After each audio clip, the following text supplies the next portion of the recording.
നമസ്കാരം.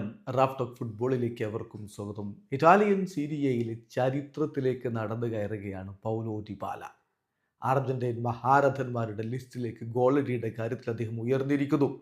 ഇന്നലെ പാർമയ്ക്കെതിരെ റോമയ്ക്ക് വേണ്ടി അദ്ദേഹം ഇരട്ട ഗോളുകൾ നേടിയതോടുകൂടി ഇറ്റാലിയൻ സീരിയയുടെ ചരിത്രത്തിൽ ഏറ്റവും അധികം ഗോളുകൾ നേടിയ മൂന്നാമത്തെ അർജന്റീനക്കാരനായിട്ട് അദ്ദേഹം മാറിയിരിക്കുകയാണ്. അദ്ദേഹം ഇപ്പോൾ മറികടന്നിരിക്കുന്നത് പഴയ സൂപ്പർ താരം ഗോൺസാലോ ഹിഗ്വയിനെയാണ്. So third highest Argentine scorer in Serie A history. So ചരിത്രത്തിലേക്കാണ് അദ്ദേഹം നടന്നു കയറുന്നത്.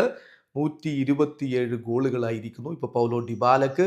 അദ്ദേഹം ഗോൺസാലോ ഹിഗ്വയിനെ മറികടന്നിരിക്കുന്നു. ഇറ്റലിയിൽ ഏറ്റവും അധികം ഗോളുകൾ സീരിയയിൽ നേടിയിട്ടുള്ള അർജന്റീനക്കാരനാരാ? അത് ഗബ്രിയേൽ ബാറ്റിസ്റ്റൂട്ടയാണ്. ബാറ്റ് ഗോളാണ്.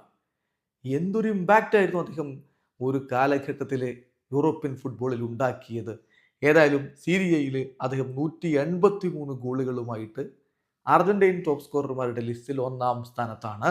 രണ്ടാമതുള്ളത് ഹെർനാൻ ക്രെസ്പോയാണ്. മറ്റൊരു അർജന്റീൻ ഇതിഹാസം. പൊളിച്ചടുക്കിയ ഗോൾ സ്കോറർ ആയിരുന്നില്ലേ ക്രെസ്പോ. 153 ഗോളുകളാണ് ഇറ്റാലിയൻ സീരിയയിൽ നേടിയിരിക്കുന്നത്. ഇപ്പോൾ ലാ ജോയ പൗലോ ഡിബാല 127 ഗോളുകളുമായിട്ട് ചരിത്രത്തിൽ ഏറ്റവും അധികം ഗോളുകൾ സീരിയയിൽ നേടുന്ന അർജന്റീൻ താരങ്ങളുടെ ലിസ്റ്റിൽ മൂന്നാം സ്ഥാനത്തേക്ക് എത്തിയിട്ടുണ്ട്. എന്തായാലും ലാ ജോയ തൻ്റെ ഫോം തിരികെ പിടിച്ച് മിന്നും പ്രകടനമാണ് ഇപ്പോൾ നടത്തിക്കൊണ്ടിരിക്കുന്നത്. ആരാധകർക്ക് അത് വലിയ സന്തോഷമാണ് നൽകുന്നത്. വീഡിയോ അവസാനിക്കുന്ന ഫുട്ബോൾ ലോകത്തെ കൂടുതൽ വിശേഷങ്ങളുമായി റാഫ് ടോക്സിൽ എത്താം.